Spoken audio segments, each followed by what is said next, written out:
तो भाई ये पावर होती है ब्रह्मचर्य की। आप देख सकते हो 2.5 घंटे वर्कआउट करने के बाद की ये कंडीशन है, जो कि लेग इतने ज्यादा पंप हो चुके हैं काफी अच्छे। और ये वर्कआउट करना हर किसी के बस की भी नहीं। अगर भाई आप उनमें से हो जिन्हें ये प्रॉब्लम हर हफ्ते ही हो जाती है, मतलब 10-15 दिन, अपने शेड्यूल में मैंने वर्कआउट ऐड कर रखा है। दिमाग में ये रहता है कि मुझे आज से बेहतर कल वर्कआउट करना है, आज से बेहतर कल वर्कआउट करना है। आज मैंने 5 किलोमीटर रनिंग कर ली है, कल मुझे 6 किलोमीटर करनी है। आप सभी का एक बार फिर स्वागत करता हूँ मैं अपने ब्रह्मचर्य के एक और नए दिन में। तो अभी सुबह के 6:30 बज रहे हैं और जस्ट अभी मैं रनिंग कंप्लीट करके ही आया था। रनिंग आज थोड़ी अच्छी नहीं हो पाई क्योंकि सुबह रात से, मतलब सुबह के ये लगा लो 3-3:30 बजे से बारिश स्टार्ट हो रखी है।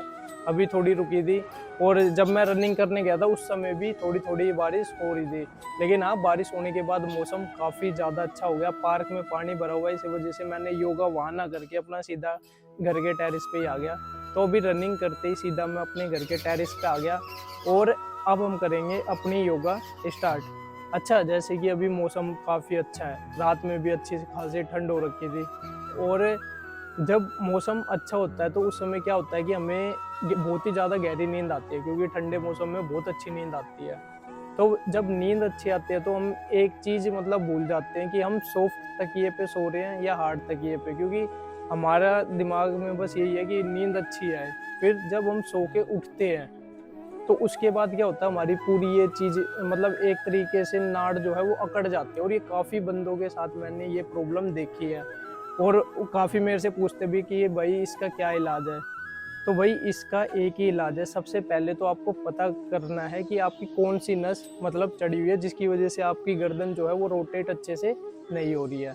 तो पता किस तरीके से करें वो मैं आपको बताता हूँ। मान लो कि मेरी ये वाली नस यहाँ से चढ़ चुकी है और मेरी इस साइड तो जो गर्दन है वो घूम रही है, मतलब राइट साइड में। लेकिन जब लेफ्ट साइड में घुमा रहा हूँ तो अच्छे से गर्दन घूम मतलब पूरी प्रॉपर नहीं घूम पा रही। तो जब आप इस साइड में घुमाओगे ना गर्दन, तो एक नस होगी वो अपने आप ही थोड़ी बाहर आने की कोशिश करेगी। तो जो भी वो नस बाहर आने की कोशिश करेगी वो या तो आपको मिरर में पता चलेगा या कोई सामने वाला आपको बता सकता है, या आप खुद भी महसूस कर पाओगे। जब आपकी इस तरीके से गर्दन रोटेट होगी तो यहाँ पे हल्की हल्की एक नस है वो अलग से ही खड़ी हो जाएगी।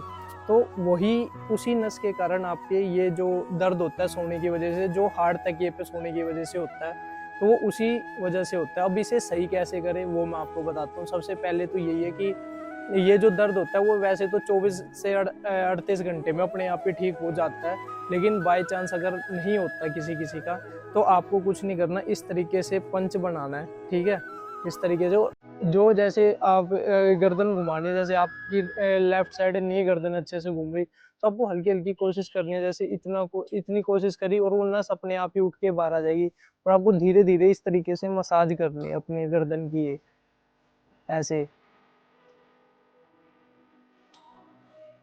और ये ध्यान रखें, आपको टाइट नहीं रखना, थोड़े सॉफ्ट हाथों से। या अगर आपके आसपास कोई हो तो आप उससे भी हल्के हल्के हाथों से मसाज करवा सकते हो, इसी तरीके से ये, ठीक है। और फिर कुछ नेक की एक्सरसाइज होते हैं वो भी आप कर सकते हो, ये धीरे धीरे। जैसे लेफ्ट राइट देखना धीरे धीरे। आपकी लेफ्ट साइड तो गर्दन घूमेगी नहीं, तो इसलिए कोशिश करनी जितनी अच्छी घूमे उतनी बेहतर है। तो ये इस तरीके से,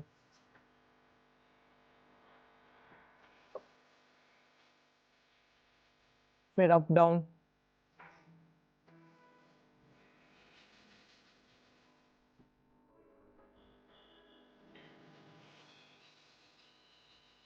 फिर ये साइड से ये धीरे धीरे ऐसे करना है अपने, मतलब राइट साइड में गर्दन इस तरीके से ले जानी है।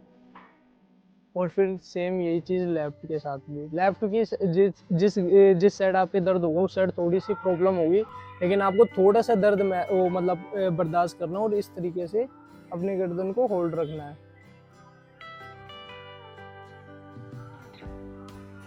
ठीक है। और एक शोल्डर की भी एक्सरसाइज होती है जो कि हम पीटी एक्सरसाइज भी बोलते हैं, जिसे इस तरीके से आप ये भी कर सकते हो। इससे भी आपकी गर्दन में काफ़ी ज़्यादा आराम पड़ेगा, क्योंकि जो हमारी नेक और ये नस जा रही है नेक और शोल्डर से ही होके जाती है। तो इस वजह से अगर आप शोल्डर की एक्सरसाइज भी करते हो तो भी आपकी ये जो नेक में काफ़ी अच्छा असर देखने को मिलेगा और दर्द बहुत ही जल्दी सही हो जाएगा। इस तरीके से आप ये कर सकते हो।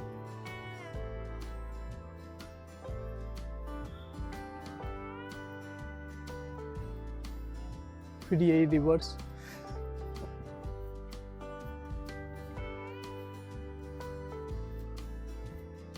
फिर ये एक्स बनाना है इस तरीके से।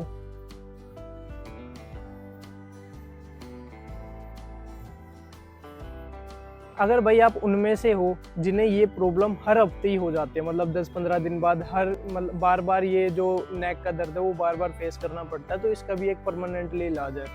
आपको सोने से पहले बेड होता है, बेड पे इस तरीके से लेटना है जैसा अभी आप क्लिप में देख पा रहे हो। तो आपको इस तरीके से लेटना है और अपनी गर्दन को नीचे की साइड मतलब बेड से इस तरीके से लटकाना है। ये लगा लो ये 3 से 4 मिनट आपको ये करना है सोने से पहले। और जब आप उसके बाद सोओगे, एक तो आपको नींद अच्छी आएगी और सुबह जो गर्दन में दर्द होता है और नस पे नस चढ़ जाती है, कभी कभी लचका आ जाता है ये गर्दन में, तो वो सारी प्रॉब्लम आपकी ख़त्म हो जाएगी। तो ये कुछ मतलब एक्सरसाइज और टिप्स है कि जिससे कि आप अपनी गर्दन को ठीक कर सकते हो। तो भाई कुछ बेसिक आसन भी होते हैं, अगर आप इन्हें डेली करते हो तो ये जो छोटे मोटे क्रैम्प है और जैसे लचक आ जानी, गर्दन की नस पे नस चढ़ जानी या शोल्डर में पेन होना, ये सारी दिक्कतें आपकी परमानेंटली ही दूर हो सकती है। तो कुछ बेसिक योगासन है जो कि आप डेली करके अपने आप को बिल्कुल फिट रख सकते हो। वैसे तो मैंने काफ़ी बार पहले भी बता रखे हैं वो बेसिक आसन कौन कौन से हैं, लेकिन चलो आज एक बार फिर मैं आपको बता देता हूँ। तो सबसे पहला जो हमारा योगासन है वो है सर्वांगासन। सर्वांगासन के मैंने पहले भी काफ़ी बार आपको फ़ायदे गिनवाए हैं। उनमें से एक फ़ायदा यह भी है कि जब आप सुबह सोकर उठते हो तो आपको काफ़ी अच्छी नींद आती है और जो आपकी नेक और अपर बैक में दर्द होता है अगर किसी के, तो वो दर्द आपका परमानेंटली ख़त्म हो जाता है। तो सर्वांगासन करने के बहुत ही आसान तरीका है। सबसे पहले आपको नॉर्मली लेटना है जैसे कि आप मुझे अभी क्लिप में देख भी पा रहे हो, और अपने दोनों पैर आपको ऊपर की साइड करने होते हैं। इस आसन में आप अपने आप को या तो 2 मिनट भी होल्ड कर सकते हो या फिर 30-30 सेकंड की आप रेपिटेशन करके भी 4-5 बार ये आसन रिपीट कर सकते हो।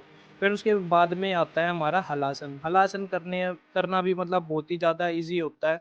इसमें जैसे आप सर्वांगासन के पोज़ में लेटते हो वैसे ही सेम हलासन में भी लेटना होता है, बस अपने पैर आपको पीछे करने होते हैं। अब अपने पैर जब आप पीछे करते हो या तो आप पैरों को पीछे टच भी कर सकते हो ज़मीन पे या फिर अपना थोड़ा-सा हवा में भी रख सकते हो। क्योंकि काफ़ी लोग ऐसे होते हैं जिन्हें मतलब जिनकी हैमस्ट्रिंग खिंचती है हलासन करने में, तो इसलिए अपने हिसाब से कंफर्टेबल जैसा आपको लगे आप उस हिसाब से ये आसन कर सकते हो और इसमें भी सेम टाइमिंग वही रखनी है जो आप सर्वांगासन में रखोगे। फिर उसके बाद में आता है योग मुद्रासन। योग मुद्रासन भी बहुत ही ज़्यादा आसान है, जैसे कि अभी आप देख पा रहे हो वीडियो में, अपने दोनों पैरों को लॉक करना होता है और अपने सर को नीचे ज़मीन पे टच करना होता है। इस आसन में भी आप अपने आप को 30 सेकंड होल्ड कर सकते हो। तो भाई ये थे कुछ बेसिक योगासन, अगर आप इन्हें डेली अपने मॉर्निंग रूटीन में ऐड करते हो तो आप अपने आप को स्वस्थ रख सकते हो। तो इसके साथ बाकी और भी बहुत सारे आसन हैं, वो भी आप कर सकते हो। मेरी पुरानी वीडियो देख सकते हो, जो जो मैंने योगासन बताए हैं वो आप कर सकते हो। स्टार्टिंग याद रखना हमेशा सूर्य नमस्कार से ही होती है। अभी तक का अपना 7:30 बजे तक का व्लॉग, और अब मैं जा रहा हूँ नीचे रसोई घर में अपने लिए ब्रेकफास्ट बनाने, और ब्रेकफास्ट में वही मैं अपने लिए ओट्स बनाऊंगा। जैसे कि मैंने आपको बताया था कि अभी 2-3 हफ्तों से मैं जब से ये ओट्स में शिलाजीत डाल के अपना सुबह सुबह ब्रेकफास्ट खाता हूँ वर्कआउट के बाद, तो एक अलग लेवल की एनर्जी मेरे अंदर देखने को मिलती है। और मैंने पहले काफ़ी बार वीडियो में शिलाजीत और दूध का जिक्र करा है अपना। तो भाई अभी जब तक मैं नीचे जाके अपने लिए ओट्स बना रहा हूँ रसोई घर में, जब तक आप मेरा कल वाला इंड्योरेंस वर्कआउट देखो जो कि मैंने जिम में किया था। और कल एक मतलब अलग लेवल का ये वर्कआउट हुआ था, और ये करने तो वाला मैं मॉर्निंग में था, लेकिन मॉर्निंग में किसी वजह से मैं पार्क नहीं जा पाया, कहीं ज़रूरी काम से जाना पड़ गया था। तो इस वजह से मैंने शाम को अपना पूरा कसरत निकाल दिया था, मतलब वहाँ पे वर्कआउट करने में। तो भाई कौन कौन सी कल मैंने एक्सरसाइज करी थी एक बार वो देख लेना। लेग और फुल बॉडी मतलब कार्डियो वर्कआउट करा था बढ़िया अच्छे वाला। और अगर आप भी इस रूटीन को फॉलो करते हो ना जो कल मैंने वर्कआउट करा है, तो आप ये लगा लो कि आप 1-1.5 महीने में आपके अंदर भी एक अलग लेवल का स्टेमिना बिल्ड होएगा। और जैसे मैं रनिंग भी करता हूँ और अपने स्ट्रेंथ ट्रेनिंग भी करता हूँ, सारी चीज़ें करता हूँ, हर चीज़ में आप भी परफेक्ट हो जाओगे मेरी तरह। तो भाई अभी जब तक मैं नीचे जाके ब्रेकफास्ट कर रहा हूँ, इतने आप ये छोटी सी क्लिप है, जब तक ये देखो। और कल के दिन में मैं एक चीज़ और बता दूँ, कल का दिन भी हमेशा की तरह सेम ही था, जैसे सुबह जल्दी उठना और उठ के अपने वही सेम रूटीन सारा फॉलो करना। बस कल सुबह मॉर्निंग में वर्कआउट नहीं हो पाया, बाकी उसके अलावा जो हमारे मतलब सात्विक खाना खाना है और पूजा पाठ करनी है, वो सारी चीज़ें हमारी हर रोज़ की तरह बिल्कुल सेम थी। और अपना ऑफिस में जाके 8 घंटे काम करना, वो भी बिल्कुल सेम ही था कल भी। तो वही रात में आगे मैंने लेकिन वर्कआउट जो करा वो बहुत ही अच्छा हुआ था। और एक बार आप ये छोटी सी क्लिप है, एक बार ये ज़रूर देख लो जब तक मैं अपना ब्रेकफास्ट कर लेता हूँ नीचे जाके। तो वही शाम के 6 बज गए थे और मैंने अपना वर्कआउट कर दिया था स्टार्ट। वर्कआउट करने से पहले मैंने अच्छी खासी वार्म अप करी थी, जिसमें कि पहले रनिंग करी, रनिंग करने के बाद फिर अच्छे से पैरों की स्ट्रेचिंग करी, स्ट्रेचिंग करने के बाद फिर मैंने स्मिथ मशीन पे अपने स्क्वाट्स स्टार्ट कर दिए थे। टोटल मैंने लगाए थे 100 स्क्वाट्स। 10 सेट में इसे डिवाइड कर दिया था, मतलब पर सेट मैंने 10-10 रेपिटेशन अपने निकाले थे, जिसमें कि स्टार्टिंग के जो 50 थे उसमें अपना 40 केजी वेट था, जो कि अभी आप देख पा रहे हो। फिर उसके बाद में मैंने एक-एक अपना जो वेट है वो 10-10 केजी निकाल दिया था, फिर टोटल हो गया था 20 केजी। और इसमें मैंने टोटल 50 रैप मतलब उसके निकाले थे लाइट वेट के साथ। मेरा जो आज का मेन मोटिव था वो थी रेपिटेशन ज़्यादा रखनी। स्मिथ मशीन मैंने इसलिए चुनी क्योंकि स्मिथ मशीन पे क्या है कि हमारी जो लोअर बैक की पोजीशन है वो बिल्कुल एकदम सही रहती है और इतना ज़्यादा फोर्स भी नहीं लगता। अगर मैं नॉर्मल मतलब रोड से करता है ये वेट, तो उसमें क्या है कि हमारी बार बार कमर अप डाउन होती है, क्योंकि एक 50-60 रेपिटेशन तक तो बंदा कर लेता है, लेकिन उसके बाद में अगर आप वेट उठाने की सोचते हो, मतलब स्क्वाट्स लगाने की सोचते हो विद वेट के साथ, तो लोअर बैक में कहीं ना कहीं दर्द होने लगता है। तो इस वजह से लोअर बैक का ध्यान रखते हुए मैंने स्मिथ मशीन को चुना और इस पे ही अपने पूरी एक एक्सरसाइज कंप्लीट करी और 100 रेपिटेशन अपने निकाले इजीली, जो कि निकल भी चुके थे। अगर आप लाइट वेट के साथ रेपिटेशन ज़्यादा रखते हो ना, तो भी भाई आपकी हालत बहुत ज़्यादा ख़राब हो जाती है। लास्ट में मैं आपको अपनी बॉडी कंडीशन भी दिखाऊंगा, आप खुद देख लेना कितने तगड़े मतलब पंप हो चुके थे मेरे लेग्स। और मैं एक रनर हूँ, तो मुझे अपने हिसाब से ही क्रॉसफिट वर्कआउट थोड़ा सा ज़्यादा करना पड़ता है, जिससे कि मेरा स्टैमिना बना रहे और मैं अगले दिन बढ़िया अपनी परफॉर्मेंस दे पाऊँ। तो भाई यहाँ पे हमारी जो एक एक्सरसाइज है वो हो गई थी बिल्कुल कंप्लीट। तो भाई ये थी अपनी पहली एक्सरसाइज जो कि कंप्लीट हो गई थी, और ये थी अपनी पहली एक्सरसाइज के बाद की हालत। फिर मैंने दूसरी अपनी एक्सरसाइज स्टार्ट करी, और दूसरी एक्सरसाइज जब मैंने स्टार्ट करी इसमें मैंने लाइट वेट ही रखा और सेम सेट और सेम रेपिटेशन थे, मतलब 10 केजी तक ही गया था मैं इसमें, हाईएस्ट जो था मेरा। लेकिन ये जो पोजीशन होती है ये मतलब काफ़ी ज़्यादा थकाने वाली एक्सरसाइज है, लेकिन इसका एक फ़ायदा ये भी है कि इसमें भी काफ़ी ज़्यादा आपकी स्ट्रेंथ पावर भी गेन होती है और साथ ही साथ आपका स्टैमिना भी बिल्ड होता है। तो इस वजह से ये एक्सरसाइज करनी भी बहुत ज़्यादा ज़रूरी है अगर आप क्रॉसफिट वर्कआउट करते हो तो। जो टी शर्ट में देख रहे हो ये मेरा पहला सेट था, और जो आप अभी टी शर्ट लेस में कर रहा था वो मेरा आखिरी का सेट था, मतलब कि इसके भी मैंने 10 सेट पूरे अपने कंप्लीट किए थे। फिर उसके बाद में थोड़ा सा क्रॉसफिट वर्कआउट करा, इसमें सपाटे के साथ विद स्प्रिंट थी। ये 15 मीटर मान लो, 15-20 मीटर का था ये। और इसमें मैंने मतलब जल्दी भाग के जाना है, फिर एक सपाटे लगाना है, फिर भाग के जाना है, फिर उधर की साइड सपाटे लगाने। तो ये मैंने मतलब 1-1 मिनट का रेपिटेशन करी थी इसमें, और 1-1 मिनट में ही ये लगा लो भाई 30 सेकंड में ही अगर कोई करता है ना, 30 सेकंड में ही हालत ख़राब हो जाती है, बहुत तगड़ी तरीके से बंदा थकता है। लेकिन ये फिर भी मैंने 1-1 मिनट का अपना जितना मेरे से अपना बेस्ट दिया गया मैंने वो उतना दिया, और टोटल ये 7-8 मिनट मैंने करी, बीच-बीच में 30-30 सेकंड 1-1 मिनट का गैप भी लिया था इसमें। फिर उसके बाद में भाई मैंने चली थी डुक-डुक चाल। डुक-डुक चाल भी यही 10-15 मीटर चली, फिर उसके बाद में अपना स्क्वाट्स लगाए, जंप विद स्क्वाट्स। इसमें भी मैंने ये लगा लो ये करे थे कम से भी कम 25-30 ये नॉर्मली अपनी जंप करी थी। फिर उसके बाद में आती है बारी अपनी लंजेस की। लंजेस मैंने करे, इससे क्या है कि थोड़े से पैरों को क्या है रिलैक्स मिलने लग गया। तो जब जैसे-जैसे रिलैक्स होते गए, फिर उसके बाद में मैंने अपनी अपर बॉडी को ट्रेन करना स्टार्ट करा। अपर बॉडी में मैंने सबसे पहले स्टार्टिंग करी सपाटे से। सपाटे मैंने लगाए थे मतलब 300 के अराउंड मैंने गिने थे, फिर उसके बाद में वही 40-50 ही एक्स्ट्रा लगे थे, क्योंकि शरीर पूरा का पूरा थक चुका था। तो इस वजह से मैंने ज़्यादा ज़ोर ज़बरदस्ती अपने शरीर के साथ नहीं करी, क्योंकि पहले ही वर्कआउट में काफ़ी ज़्यादा शरीर थक गया था। तो वही सपाटे के बाद फिर लास्ट में मैंने अपने ये रस्से खींचे, जो कि काफ़ी ज़्यादा ज़रूरी होती है आपकी अपर बॉडी के लिए, और ये भी एक तरीके से आपका स्टेमिना बिल्ड करने में काफ़ी ज़्यादा हेल्प करते हैं। अगर कभी आपके आसपास कोई अखाड़ा हो वहाँ पे जाके देखना कि किस तरीके से पहलवान भी जो है वो रस्से पे मतलब ज़्यादा ध्यान देते हैं। फिर उसके बाद में भाई ये थी अपनी मतलब 2 ढाई घंटे वर्कआउट करने के बाद की कंडीशन, और आप देख सकते हो थाई में कितनी तगड़ी पंप आ रखा था। और भाई अब आपको बताना है कि मेरी कंडीशन स्टार्टिंग डेज से और अभी तक में कितना ज़्यादा फ़र्क आया है। अपर बॉडी मैं खुद मानता हूँ कि इतनी अभी ज़्यादा बिल्ड नहीं है, लेकिन जो अगर मेरे पैरों के आप मतलब थाइज़ के कट देखोगे, तो भाई वो सच में ही एक जैसे प्रोफेशनल रनर होते हैं, सेम टू सेम मेरी वही कटिंग आ चुकी है। तो भाई ये है मेहनत ब्रह्मचर्य की, और अपना मैंने कोई भी नॉन वेज नहीं लिया, कोई भी सप्लीमेंट की यूज़ नहीं करी, बस वही अपनी आयुर्वेदा हर्ब पे ही ये बॉडी मैंने अपनी तो भाई ये थी मेंटेन अपनी करी है। करंट बॉडी कंडीशन, और आपने देख ही ली होगी कि काफी ज्यादा मतलब ठीक है मेरे अकॉर्डिंग तो भाई ठीक है, क्योंकि अगर 60 kg वेट है और 60 kg वेट में ये भी फिजिक बहुत अच्छी है, मुझे कोई बॉडी बिल्डिंग कॉम्पिटिशन में नहीं उतरना, अपने आप को सिर्फ फिट रखना है।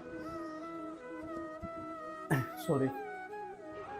तो भाई अगर देखो अब ये मैंने आपको क्रॉसफिट दिखा दिया, और मैं अभी अभी जस्ट जिम से ही आया था, जिम से आके मैंने शावर लिया था। जिम में आज मैंने करा था चेस्ट वर्कआउट, और चेस्ट वर्कआउट में अभी जैसे कि आप स्क्रीन पे देख रहे हो मैंने लगाई थी चेस्ट प्रेस। इसमें भी मैंने, अगर आप खाली प्लेट का वेट देखो तो ये टोटल 60 kg है, जिसके मैंने सेल्फ 7 रेपिटेशन इजीली निकाल दिए थे। लास्ट वाले में थोड़ा सा भाई ने सपोर्ट करा था, मतलब 10-20% अपना दिया था वेट थोड़ा लिफ्ट करने में। मैं उस वाले जो रैप को रैप नहीं मानता, मैं अपने साथ ही अपने काउंट करूंगा। अगर रोड का वेट भी ऐड करो तो भाई 80 kg आप लगा लो कि 80 kg मैंने अपनी चेस्ट प्रेस करा है। 60 kg के वेट में अगर तुम 80 kg अपने चेस्ट प्रेस लगा रहे हो तो भाई आप अपने जो आपका फिटनेस लेवल है वो बहुत ठीक है आपके अकॉर्डिंग, ठीक है। तो अगर बात करें स्ट्रेंथ की, स्ट्रेंथ ट्रेनिंग की, तो वो भी मेरी बहुत अच्छी हो चुकी है। बात करें स्टेमिना की, क्रॉसफिट वर्कआउट की, वो भी मेरा बहुत अच्छा होता है। जितनी मर्जी रनिंग करा लो, जितनी मर्जी कार्डियो करा लो, जो भी मतलब कार्डियो वर्कआउट होता है, इतनी जल्दी थकान नहीं होती, और मैं किसी से इतनी जल्दी हार भी नहीं मानता। तीसरा हो गया योगा। योगा में आपने मेरी फ्लेक्सिबिलिटी देख ही ली, बैलेंसिंग देख ली, और भी बहुत सारी चीजें जो कि मैं आपको मतलब अपनी योगा योगा की जब प्रैक्टिस करता हूँ काफी कुछ आपको दिखाता रहता हूँ, स्टार्टिंग से लेके अभी तक काफी कुछ आपको बताया क्या क्या चीजें मैं कर लेता हूँ।